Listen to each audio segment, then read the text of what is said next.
திருச்சிற்றம்பலம். தென்னாடுடைய சிவனை போற்றி, எந்நாட்டவர்க்கும் இறைவா போற்றி.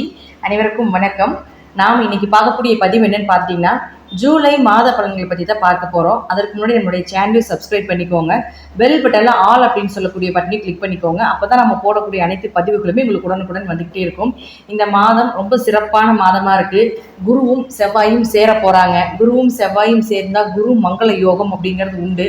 இந்த குரு மங்கள யோகம் அப்படிங்கிறது சுப நிகழ்ச்சிகள் செய்வதற்குண்டான அமைப்பு, பெயர், புகழ், மதிப்பு இதெல்லாமே கொடுக்கக்கூடிய ஒரு அமைப்பாக இருக்கும் இந்த குரு மங்கள யோகம். யாருக்கெல்லாம் இந்த மாதம் இந்த யோகத்தை கொடுக்க போகிறாங்க அப்படிங்கிறத நாம வரக்கூடிய வீடியோவில் நம்ம முழுமையாக பார்க்கலாம். மீன ராசிக்கு உண்டான ஜூலை மாத பலன்களை பற்றி பார்க்கலாம். மீன ராசியை பொறுத்த வரைக்கும் பார்த்துட்டிங்கன்னா, ராகு உங்கள் ராசியில் இருக்கிறதுனால ஒரு வளர்ச்சியை கொடுத்தாலும் ஒரு மனக்குழப்பத்தை கொடுத்துக்கிட்டே இருப்பார். ஆனால் உங்கள் ராசி அதிபதி குரு பார்த்துட்டிங்கன்னா 3ஆம் இடத்தில் இருந்தாலும் இப்போ உங்களுடைய 9ஆம் அதிபதி பாக்கியஸ்தானாதிபதியான செவ்வாயோடு சேர்ந்து 12ஆம் தேதிக்கு மேலே வரப்போகிறார். அப்போது ஜூலை மாதம் 12ஆம் தேதிக்கு மேலே பெயர், புகழ், ஏன்னா குருவும் செவ்வாயும் சேர்ந்தால் குரு மங்கள யோகம். இது யார் உங்களுக்குன்னா, செவ்வாய் 2 கூடியவர், பண வரவை கொடுக்கக்கூடியவர். உங்கள் குடும்பத்துக்கே மதிப்பு, மரியாதை, சொத்துக்கள் வாங்கக்கூடிய ஒரு அமைப்பு.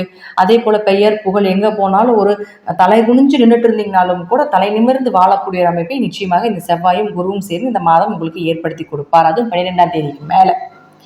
அடுத்தது பாருங்க, சுக்கிரன். இந்த சுக்கிரன் அப்படின்னு சொல்லக்கூடியவர் உங்களுடைய ஜாதகத்துல 3 மற்றும் 8ஆம் அதிபதி. இந்த 3 மற்றும் 8ஆம் அதிபதினு சொல்லக்கூடிய சுக்கிரன் 4ஆம் வீட்டில் இருக்கிற அடுத்து 5ஆம் இடத்துக்கு வரும்பொழுது பெரிய அளவுக்கு பாதிப்பை கொடுக்க மாட்டார்.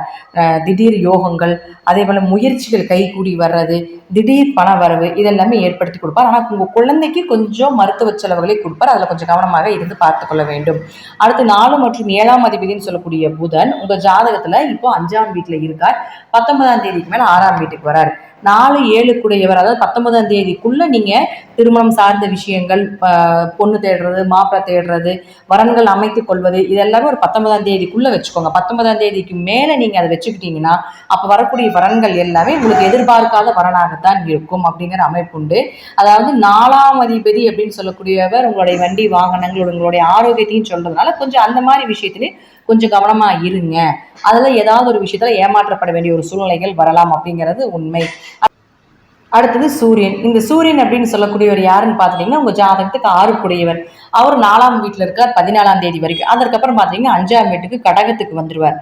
பொதுவாக சூரியன் 4ஆம் வீட்டில் இருந்தால் பொதுவாகவே இப்போ கொஞ்சம் மருத்துவ செலவுகளோ அல்லது ஏதாவது ஒரு ஹாஸ்பிட்டல் செலவுகளோ அல்லது வேலையில் ரொம்ப பிரச்சனை, வேலையில் ரொம்ப ஸ்ட்ரகிள் ஜாஸ்தியாக இருக்குது, வேலை பளு ரொம்ப ஜாஸ்தியாக இருக்குது அப்படிங்கிற அமைப்பு எல்லாமே இருக்கும். இப்போ அடுத்தது 5ஆவது வீட்டுக்கு வரும் பொழுது கண்டிப்பாக இது சார்ந்த விஷயங்கள் கொஞ்சம் குறையும், வேலை பளு குறையும், வேலையில் ஒரு நிம்மதி இருக்கும், குழந்தைகள் சார்ந்த விஷயத்தில் ஒரு மன திருப்தி இருக்கும் அப்படிங்கிற அமைப்பு எல்லாமே இந்த சூரியன் ஏற்படுத்தி கொடுப்பார். மேக்சிமம் இந்த மாதம் இந்த மீன ராசியை பொறுத்த வரைக்கும் பார்த்துட்டிங்கன்னா ஓரளவு நன்மைகளும் ஓரளவு தீமைகளும் நடக்கக்கூடிய மாதமாக இருக்குது.